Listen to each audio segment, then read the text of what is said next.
Everyone. I'm Erin McGee, Program Manager for the Minnesota and Dakotas chapter of the Parkinson's Foundation, and I welcome to today's program, Ask the Expert, Occupational Therapy and Parkinson's. Today's program is being recorded, and attendees will receive a follow-up email in about a week with the recording, slides, and other resources that we talk about today. As we begin, I want to welcome those of you who are joining us for the first time and take a moment to share the mission of the Parkinson's Foundation. We make life better for people living with Parkinson's by improving care and advancing research toward a cure. We have everything you need to live better with Parkinson's. To achieve our goal, we pursue three goals. To achieve our mission, we have three goals: to improve care for everyone with Parkinson's, to advance research toward a cure, and to empower and educate our global community. And we do all this building on the energy, experience, and passion of our global Parkinson's community. We are proud to offer PD Generation, a national research initiative that provides genetic testing for Parkinson-related genes and genetic counseling to people with Parkinson's at no cost in English and Spanish. The goal of PD Generation is to leverage genetics as a powerful tool to help us uncover what is responsible for slowing or stopping the progression of Parkinson's. Learn more and enroll at parkinson.org/pdgeneration or call our helpline.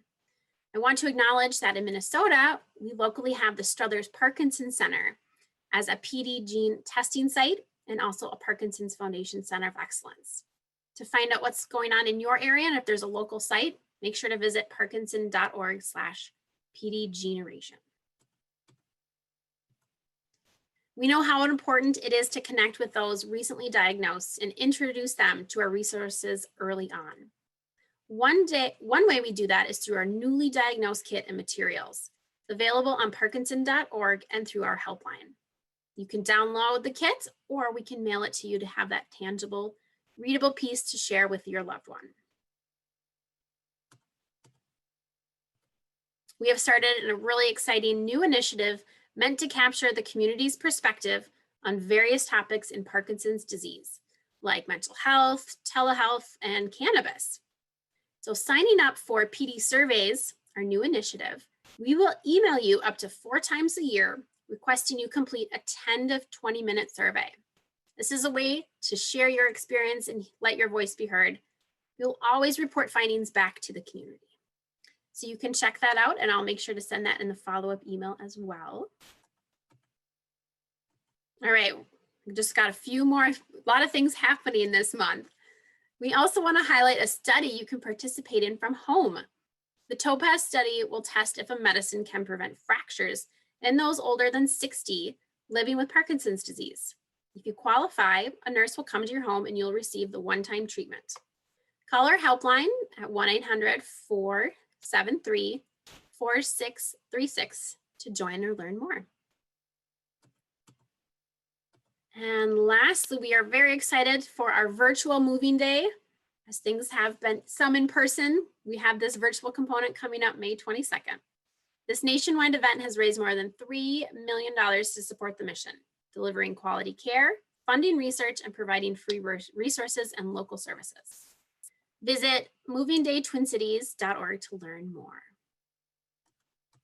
And lastly, a big thank you to our sponsor, Amneal, whose generosity has made this programming possible. To learn more about Amneal and the resources they offer the PD community, visit our chapter supporter page at parkinson.org/Minnesota-Dakotas/chapter supports. All right, well, thank you so much for hanging with me all those intro slides. It's my pleasure to welcome our wonderful speaker, Madeline Jeppesen. She is a certified and licensed occupational therapist with experience working in an outpatient neural rehab center and hospital setting. She is experienced in LSVT, big therapy, lymphedema, neural rehab specific to Parkinson's disease, concussion, and rehabilitation for vision impairments. She received her master's degree in occupational therapy from St. Catherine University. She's a clinical instructor for graduate level occupational therapy students during fieldwork rotation. And she's currently working at Allina Health at their Hastings Clinic location. So let's welcome Madeline, and she can get started by sharing her slides. Hi there, everyone. Okay, let me just pull up my slides here. I'm so excited to be here and talk with all of you. All right, so let's get started. This is obviously a presentation about occupational therapy and how it can help with, Parkinson's disease diagnosis. So there's a couple of things that can be helpful. Occupational therapy can address adaptive equipment, adaptive strategies, or specific exercises for people living with Parkinson's disease. So we'll go over some adaptive equipment first, and we'll play a little game. So hopefully you can chat your answers there in that chat box. But first, let's talk about when is the best time to start OT. I get this question a lot. A lot of people will wait until they're having a lot of functional concerns, but actually it's great to start anytime and to actually start earlier. So there's a couple of reasons to do this. One is that it can actually decrease the amount of medication needed over time. So a lot of people have to take more and more higher doses of medication. But research is finding if you combine exercise programs with your medication, you can actually sustain at that medication level, which is really important. It can increase movement awareness. So Parkinson's disease, as many of you know, is not only a movement difficulty, but a sensory difficulty. And so you may not know that you're moving differently. And so having somebody kind of point that out and work on that is super important. It can also prevent falls and further injury, like getting a head injury or hip fracture, something like that. All right, let's play our little game. So you can, again, chat in that chat box. Does anyone know what this is called?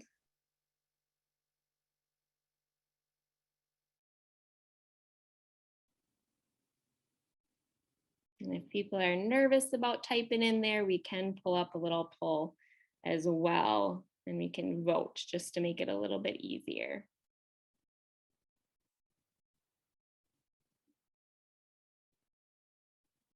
So we've got no idea is one of them.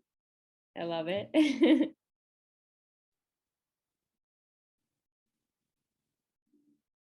Yes, Shelly, sock aid, very, very good.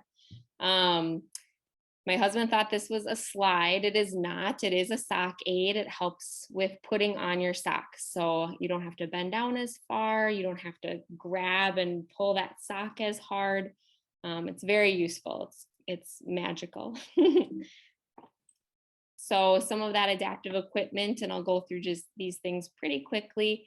You can always use elastic shoelaces to help get your shoes on a little better. That sock aid we just talked about, a shoehorn, button hook, zipper pull. A lot of companies are now making magnetic closures that look like buttons, so you don't even know that they exist. I tell people wear Under Armour or slippery clothing underneath their shirts so that your shirt just slides on. It doesn't feel like it sticks to you. Again, Velcro closures are great, and there's lots of long-handled options. So I had a person come in with a long-handled toenail clipper because they couldn't reach their toes, and that was really helpful as well. All right, next one to chat about. How could something like this be helpful? So just to give you a clue, this is soap on a rope.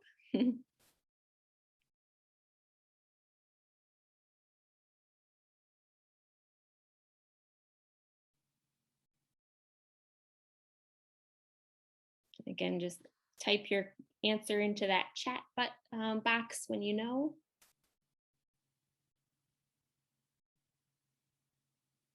That's actually a very good comment. Yeah, put your hand through the loop. You're on the right track there. Any other ideas?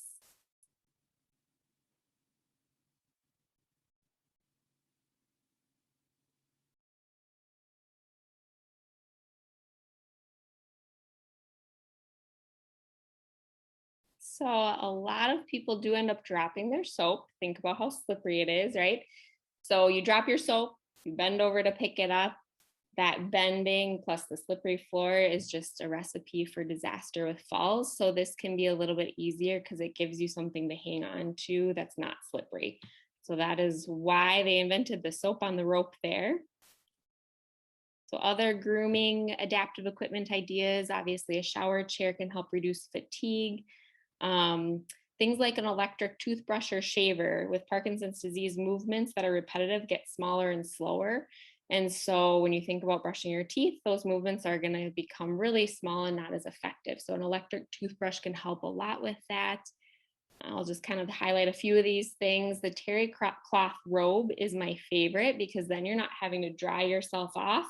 You can just wrap yourself in that robe and it sucks up all the water and then you're all dry and you don't have to move at all. It's quite wonderful. Obviously that grab bars are always really helpful. And then toothpaste squeezer, if you're having trouble with your grip strength, it just squeezes that toothpaste for you and kind of compresses it. All right, next one. Do you notice anything odd about this board? You have to look very closely. So again, enter those comments into that chat box.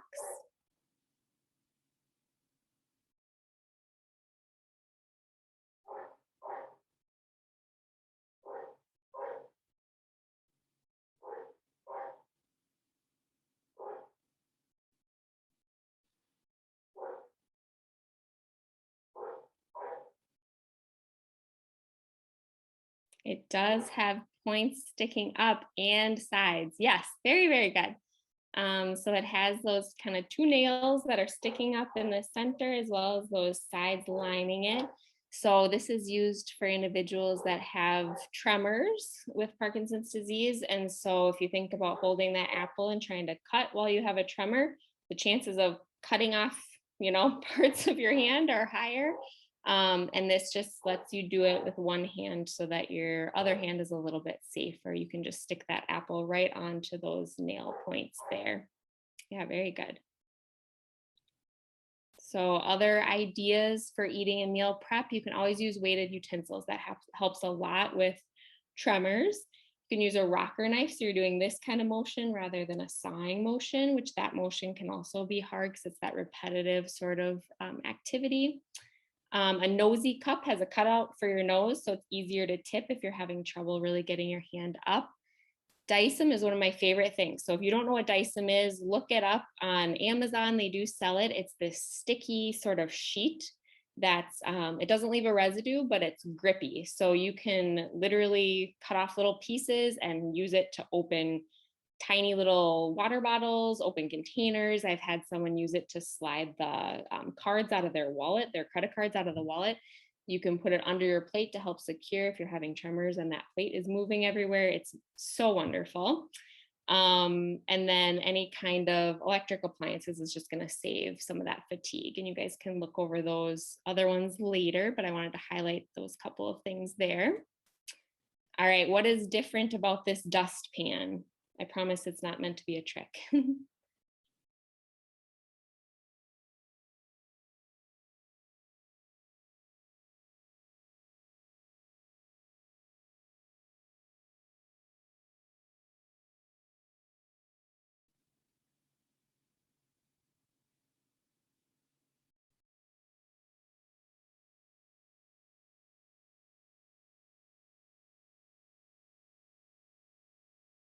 Very good. Yes, long handle.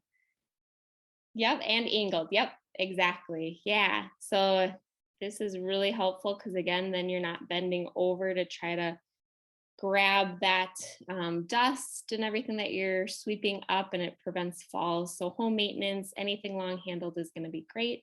And then I always tell people invest in that lightweight vacuum cleaner because you expend so much energy vacuuming, more so than what people think. All right, what is this called? I have one of these and it's amazing.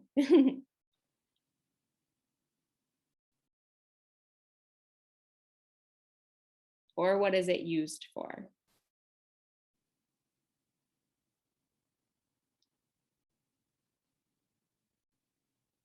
And we did just put a poll up if anybody wants to answer in the poll.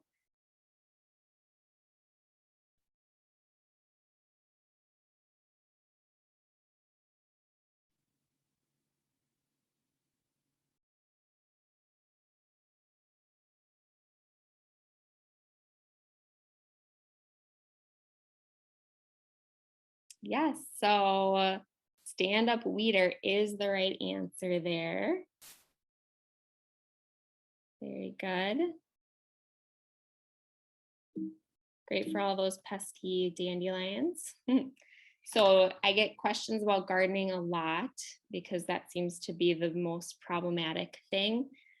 So using a wedge, kind of a foam wedge, you can actually kind of lay your body out and be able to kind of reach beyond that wedge, and that way you're not fully on the ground.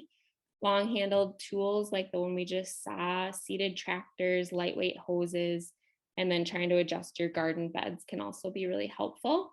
With sports, I have a lot of gentlemen who golf and have trouble golfing because their arms are so rigid or they're having tremors. And we've found that if you reduce that amount of grip, that tight grip on your golf club, it really does help reduce rigidity. And so having kind of a Velcro piece that wraps around to reduce the need to grip it too hard is good.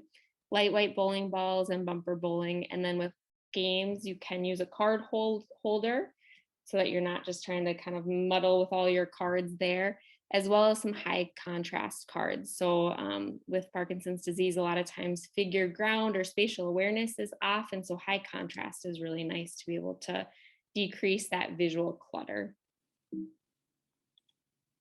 All right, why would you use something that looks like this?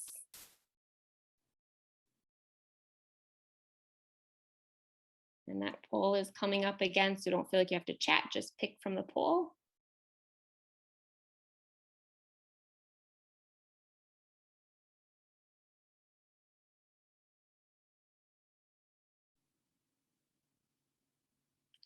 You guys are good. No one chose to add a pop of color. So it is to slide more easily during transfers. Very, very good. So other ideas with transfers in and out of bed, you can use silk sheets or silk pajamas and you'll slide a little bit easier. Fur mattresses are always easier to get off of. That silk or garbage bag in that car seat can help you pivot a little bit easier. One that I wanted to highlight is a sheet lifter. So a lot of people don't know what that is, but it's kind of this PVC pipe looking apparatus that goes at the very bottom of your bed that lifts those sheets off of your feet and give you the sensation like you're not being weighted down by the sheets, and you can roll a little bit easier, which is nice. All right, what is this called? This might be my favorite thing.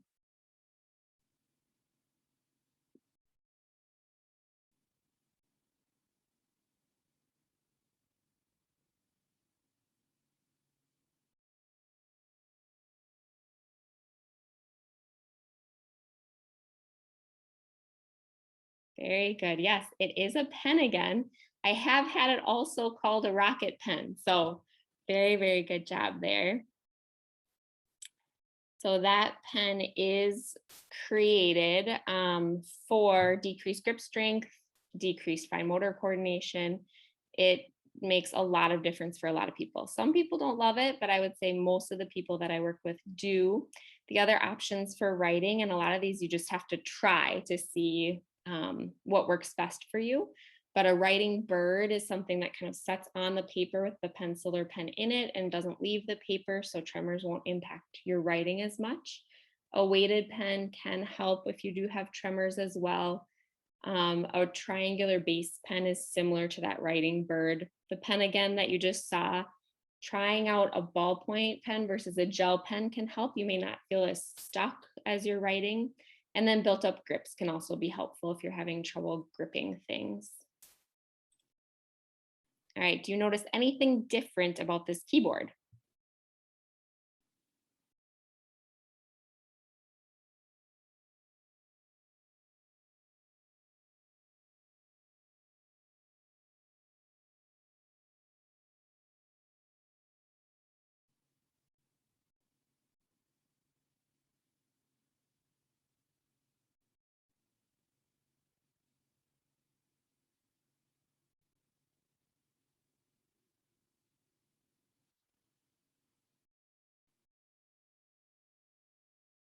Good. So yes, all of the above. It has large letters, it has high contrast letters, and it has guards around the letters that don't allow your fingers to tremor off the letter and hit one more than once. So some of those computer or electronic use adaptive equipment items, voice texting can be helpful, the high contrast, large computer keys. I have had people put Velcro, like the kind of sticky or pokey parts of Velcro on the anchor keys that a computer normally has to help them kind of get that tactile cue to where their hands should be. And then a joystick mouse can also help. All right, what is this?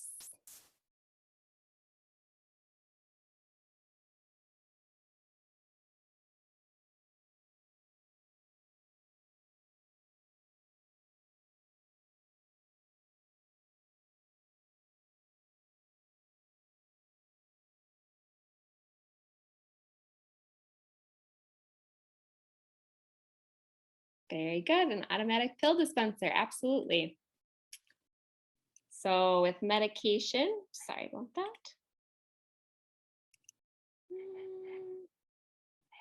Just click out of that there. Sorry about the technical difficulties there. Okay, we're back. So with medication management, those pill boxes, automatic pill dispensers, and then a lot of times a medication notification bracelet in case you would need any help with any medications out and about. So let's talk a little bit about ways to change your environment or use adaptive strategies. I like to tell people, yes, adaptive equipment is amazing, but your body's your best tool. And as long as you can use it, let's make it better. So general tips to move better, you should probably sit while you dress, less likely to tip over, and it's just gonna save you some energy. Using a step stool to rest your foot on while dressing can help if you're having trouble or rigidity from bending over. Try not to rush. Again, that's going to expel energy that you don't need to waste. Trying to use large movements instead of more movements also saves a lot of energy and gets things done a little bit faster. Gathering all your supplies before beginning a task and complete difficult tasks at your medication's peak effectiveness. So most of the Parkinson's medication out there is going to have kind of this bell curve of ramping up its effectiveness to its peak. You want to do everything that's difficult at that peak effectiveness there. Limit distractions if you do have visual or cognitive concerns, and then stay hydrated. A lot of people don't know that with Parkinson's disease, you do have decreased thirst, and so you can become dehydrated super easily, unfortunately. Some general tips to reduce falls. I know that's a big question that we get. Taking away those throw rugs that are so cute, but taking them away because it's easy to trip over and decrease clutter. Place tape on the floor or sing to yourself if you freeze. So a lot of people will be walking along and their brain kind of freaks out about a threshold or a change in flooring. If you actually sing to yourself, which sounds ridiculous, as you're trying to go over that, it will distract your brain from that kind of freezing trigger, and you'll be able to walk a little bit better. You can always put high contrast tape on anything, the edge of chairs, the edge of stairs, to help your brain know where that depth is. Placing items on easy to reach shelves is really important, not reaching too high or too low to prevent that falling. I tell people you're like the Eiffel Tower, have that wide base of support. If you have a teeny tiny base of support, you're going to tip over a lot more easily. Use mobility equipment like a walker instead of what our PTs call furniture walking. So using that furniture to kind of, get around your house, just because furniture can move, unfortunately. Attending physical therapy for balance exercises is always helpful. And then wear supportive shoes. A lot of people wear slippers that are very flimsy, and that's not going to help you during your walking in the home. So there's a couple of programs designed for Parkinson's disease. The one that we use where I'm at is LSVT Big and Loud. Loud is the speech version of it. Big is for both occupational therapy and physical therapy. There's also a program called Power. And both use the concepts of neuroplasticity. So the way that the brain can change through learning. They both focus on high repetition, high intensity movements and exercises, and really feel like exercise can change your brain and change kind of the progression of your of Parkinson's disease. So let's jump into specific exercises for fine motor. I have a couple of actual examples that you can take home after this on the slides, but one thing that we use a lot in our programming is big finger flicks. So literally it just looks like this, really, really big finger flicks. It helps retrain your brain into having those big amplitude movements, and they can be added to any exercise routine. That's the nice part. If you're reaching out, you can still do those big finger flicks, that sort of thing. In LSVT Big, they do one particular exercise that kind of, you can add that big, tight fist into that open arm as you stretch out, and that's really nice. You can pick out small items in Theraputty. So either Theraputty that you get from your therapist or online, Amazon has Theraputty. You can crumple paper in one hand and then, peel it apart. So if you look at how my fingers are moving, I'm kind of getting each individual finger to move as a separate unit instead of trying to kind of do things with my hands all tight.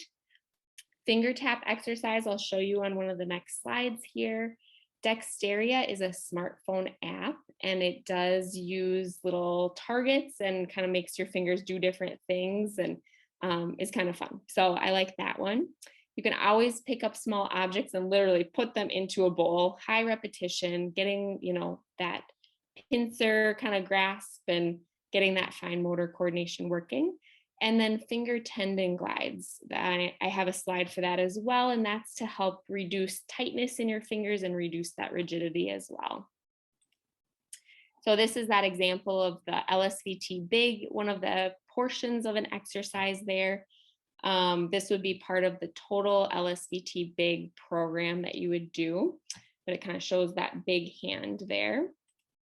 This one is that finger tap exercise.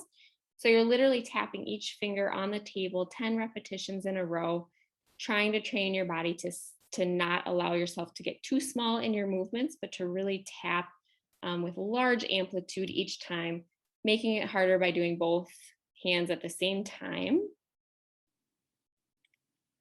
And then these are tendon glides. You would start at the beginning, work all the way through, again, trying to make sure that your hands are staying nice and big, and movements are not getting too small every time. Generally, I tell people to do 10 repetitions all the way through. It's going to help reduce that feeling of tightness too in your hand, which is really nice. So when you do come to occupational therapy, we would do an evaluation. We'd test your function, coordination, cognition, vision, and movement speed, as well as any other areas that you would mention that would be a problem, but that's kind of the bulk of our assessment. Then we would make a plan and set up goals with you on the areas of difficulty that we're seeing. So like I said before, for specific treatments, LSVT Big does 4 times a week for 4 weeks to focus on those large amplitude exercises and functional tasks. And then you would come back for a tune-up about every 6 months to a year, depending on what you need at that point. A question that I get a lot of, and I think we had one person write in about this, is how do I choose occupational therapy versus physical therapy?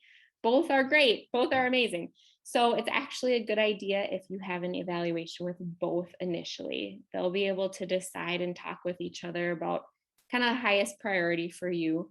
The one nice thing is LSVT Big protocol can be split into 2 days of OT, 2 days of PT, or even 1 day of OT, 3 days of PT. And so it can really be customized exactly how you need it with still being appropriate to the protocol. PT will address things like walking, balance, posture, strength, coordination, walker use, all of that. OT will address things like your functional tasks, dressing, eating, writing, cognition, vision, fine motor coordination. So we definitely have kind of our different realms, but the overall focus is going to be large movements, changing how your body moves, and getting you back to kind of all the things that you want to be able to do. So questions, we had a few questions that came in pre-registration here. So I'm just going to go through those first. One question was, what can I do to help control drooling? It's a great question. I had to chat with my speech therapy coworker about this because I don't do anything with drooling. She said a lot of it has to do with your awareness, your body awareness, which is so hard. She said sometimes there can be some exercises with your mouth and your tongue that you can get through speech therapy that can help. So definitely getting a speech eval would be useful for that.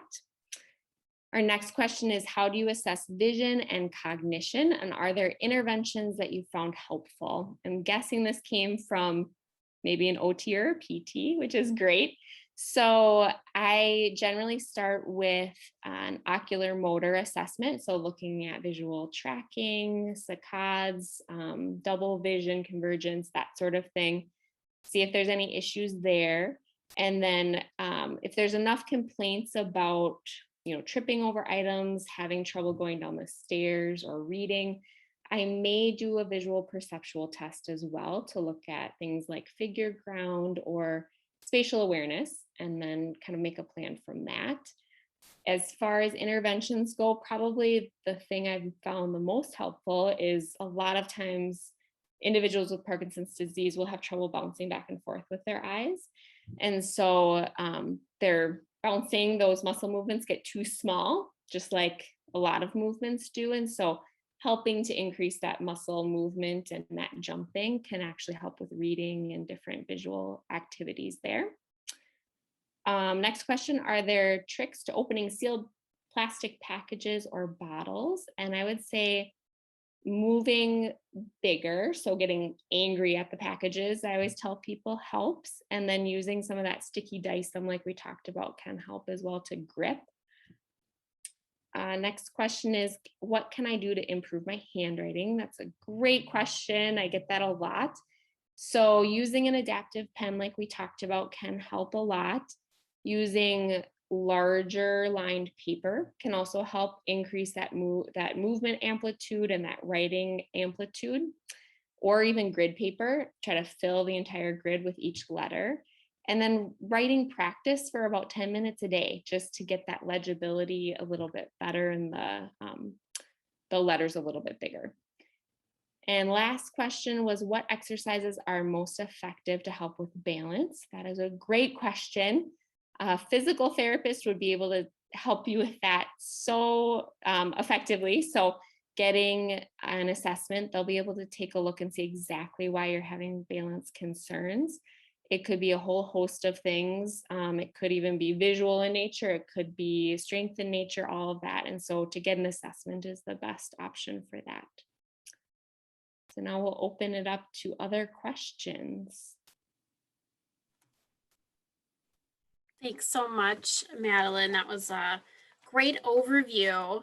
And we have a small group with us today. So if anyone has a question, if you're comfortable, you can chat or you can unmute and join the conversation.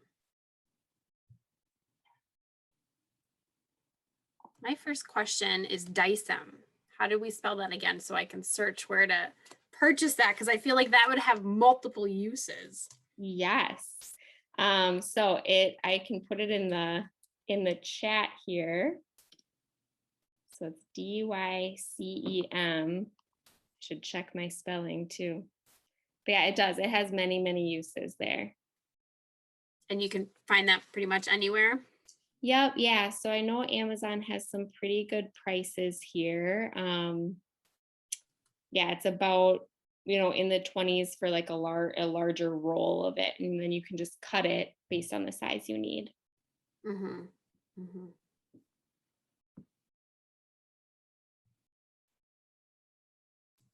Anybody want to unmute and join or ask a question or a comment or share something that's worked for you?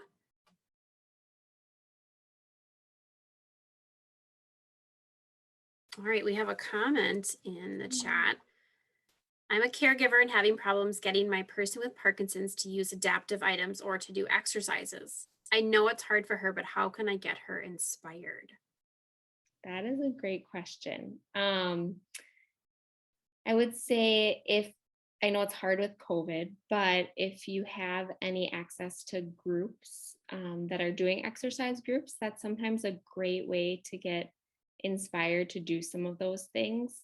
Watching some of the videos on either Power or LSVT Big's website can give motivation because they show the before and after of someone who started off, no exercise, anything like that. And then after the program, walking so much better or doing some of the tasks so much better. So those two things can help a lot, be that kind of internal motivator.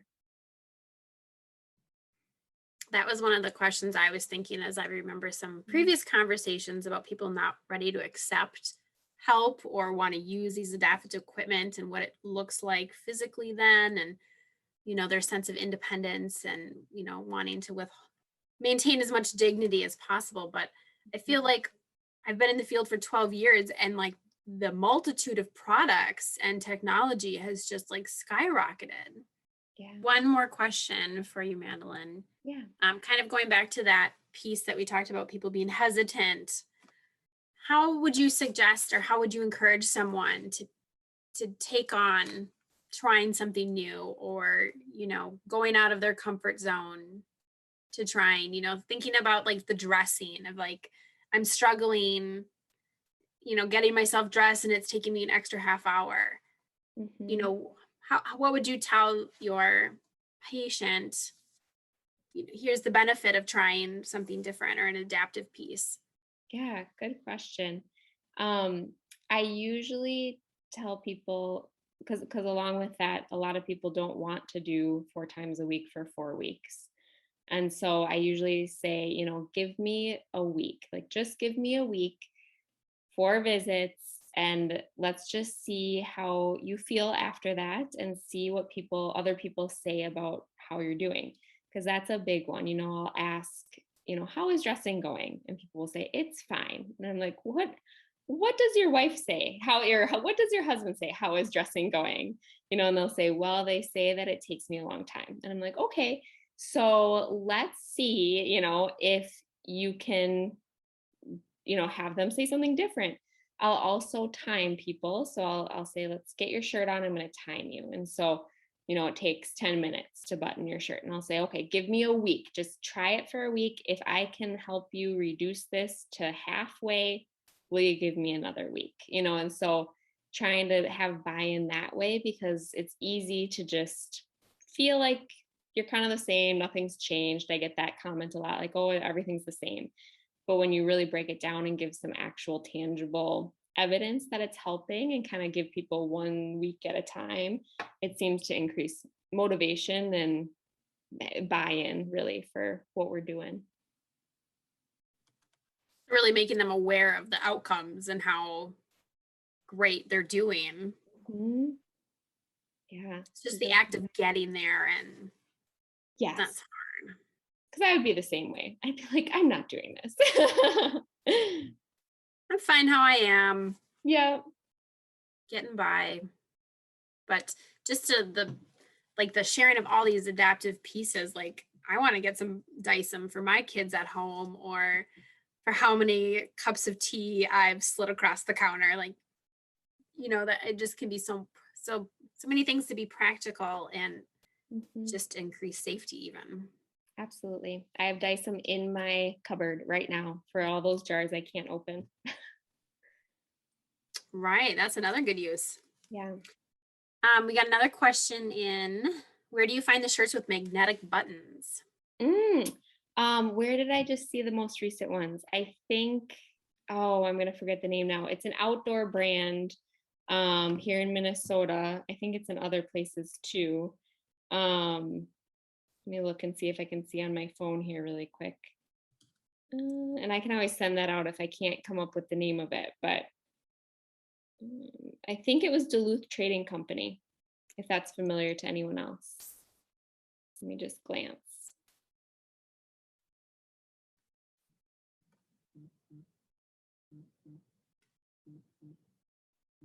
Yeah.